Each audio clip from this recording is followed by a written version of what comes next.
4 survivalist mods. I feel like I do everything on this channel in 5, so for once we're going to actually mix things up and do things in a 4. Probably should have done it in a 6 so you're not getting less content, but regardless, that's improvement for next time. So what in my eyes is a survivalist mod? These are 4 mods that I think are going to make the survival mode for Fallout 4, which I truly believe is the only proper way to play the game, unless you're just messing around and trying things out. But if you want a true Fallout 4 experience, I think it's best had with survival mode. These mods are going to enhance that mode in some way, whether making it a bit more difficult or adding some things to help you out and just make the game feel all around more immersive. I'm starting off with 4 mods to try and get your reception on this, plus I have to go find more mods to cover in this topic in general. I have talked about how I do plan on restarting my survival playthrough, which is coming very soon, and I really think these are mods that you guys yourselves can download and experience the game. It really is a different experience after installing these ones. If I miss any or you feel like there's one major one I don't include, let me know in the comments down below. One thing I'm not including is Horizon. I'm going to make a standalone video going over the features and functionality of Horizon. That's why it's not on this list, although it's a great survival mod, but more of an overhaul than a singular mod. In addition, if you are playing on survival mode, I highly recommend you download the mod Survival Options. It really is a great mod to customize the mode to fit your needs, and you can turn off or turn on a bunch of things that you like or dislike about survival. With all that being said, I do hope you guys enjoyed this video, and we'll just jump right into it.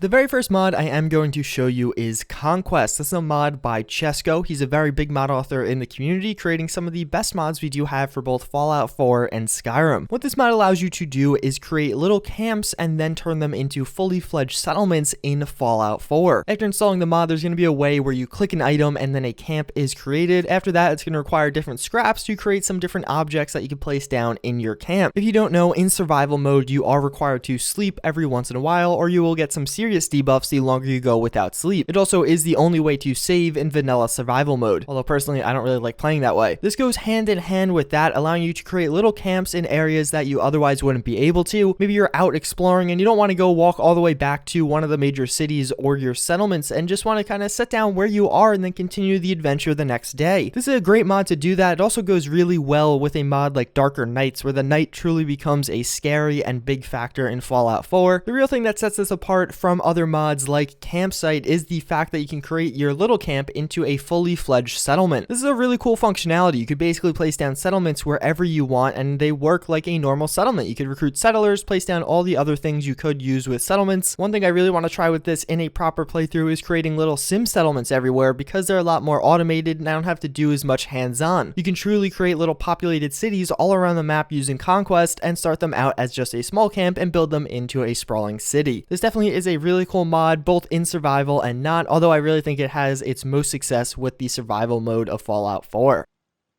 I think this one might be the most polarizing out of the 4 mods I do show you today. Regardless, realistic survival damage is going to give you the option to greatly increase the damage dealt to you as well as dealt to enemies. In vanilla survival mode, the way damage is handled is you'll do half as much damage to enemies and they'll do twice as much damage to you. I personally found that to be very frustrating. I think it's just a bad mechanic in general. It just makes everyone really bullet spongy but kills you very quickly. That wasn't fun. So what this mod is going to do is allow you to change it so you can have double in the sense that you'll do twice as much damage and you'll receive twice as much damage, but the setting I mostly prefer is the legendary survival mode, where it's 3 times damage dealt and 3 times damage received. I originally got this idea from another YouTuber named Kubits, probably pronouncing that wrong. Regardless, she has a series where she does, I think, 5 times damage, and it's really just exciting and awesome to see her play. I'll have her video linked in the description. It's a really cool video. Definitely recommend you guys check it out. Regardless, what this does is change the way you have to play Fallout 4. You, one, have to be much more considerate of stray bullets and just how much damage is going to be dealt to you at different times. But even beyond that, you really can take down enemies much faster. When you realize you might be getting into a combat situation or there might be some enemies coming up ahead, with this mod installed, you really have to think, how am I going to approach this? Are you going to take out your sniper and just try to pick them off, which you can do relatively easily because it's going to be doing a ton of damage? Maybe that's not an option. Then you have to tactically try and position yourself and try and take as few bullets as possible, because with this mod installed on lower level characters, 2 to 3 bullets will totally kill you, even from things like pipe weaponry. And to explain some of the background background, one of my characters is totally kitted out and high level. That's why she's receiving very little damage, while another character is a much more moderate level 16 or 26 and has some decent stats but not very good ones. I think this is a great way to experience the game. I really recommend you guys try this one out, even if at first it sounds, oh, that sounds stupid, or you don't want to do it. Just try it. I didn't think I would like this until I saw another player experiencing it, and then I tried it for myself, and it turns out that it really is a great experience, and I think improves a lot of aspects of Fallout 4.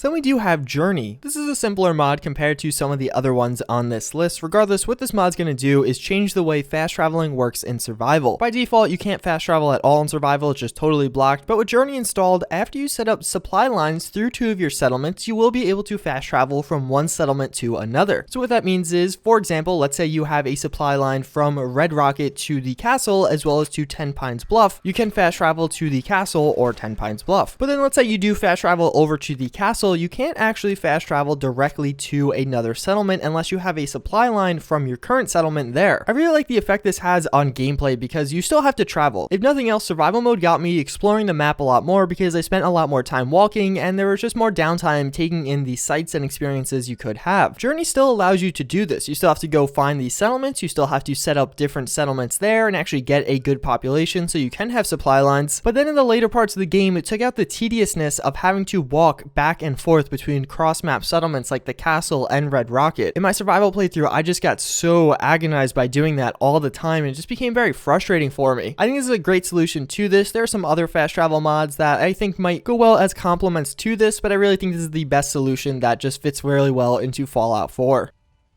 So then last but not least, we have some assembly required. What this is going to do is make a ton of changes to power armor in Fallout. I think a lot of people didn't like power armor in Fallout 4. The fact that you got it at level 1 didn't really make it feel as special, despite the fact that you have to get into it now more like a vehicle and it almost feels more special, but it doesn't represent that as far as its stats go because it's so abundant and relatively easy to get. I mean, you basically have a functional set handed to you in the first 5 minutes of the game. So some assembly required is going to do a number of things. It changes some of the quests that do give you power armor earlier on, so they don't give you power armor or they only give you parts, and it changes some of the level disintegration, so all around power armor is going to be much more rare in the world. A lot of the places you previously would have found some different power armor, you'll now find little caches of other things. It might be a few pieces of power armor, not a full set, or it might just be some other supplies that are useful in their own right. In addition, this really boosts the stats of the different power armors in the game. Raider power armor is still the most abundant, but it is substantially weaker than something like X01. After installing this mod, you're going to find there's only one set of X01 in the game as a whole, and it makes it feel very special, but it also is extremely powerful. As you can see in this ending clip here, I'm using a fully upgraded set of X01, even with the 3x damage mods installed, and I feel like a god. I deflect so much damage, and again, you'll probably never encounter this until the really late into the game, where you're facing extremely high level enemies, but I think this makes power armor just feel more special, more powerful, and I think that's a great way to experience Fallout 4. Now when you see someone in power armor, you're going to be like, oh shit, I have to actually think about how I'm going to handle this one. It almost adds in the bullet sponginess that we removed with a different mod earlier on, but now it's much more scarce and it just feels appropriate. That's pretty much going to wrap it up for this video. I do hope you guys enjoyed. I'm definitely going to be making more content like this in the future and a follow-up to this video, so if you want to see more, definitely let me know in the comments down below and specifically what you'd like to see. I will without a doubt be starting my survival let's play hopefully over the next few weeks. I might wait till summer and then do a proper let's play over the summer because I'll have so much more free time. With that being said, I do thank you guys for watching again. I do hope you enjoyed, and I hope to see you all next time. Later.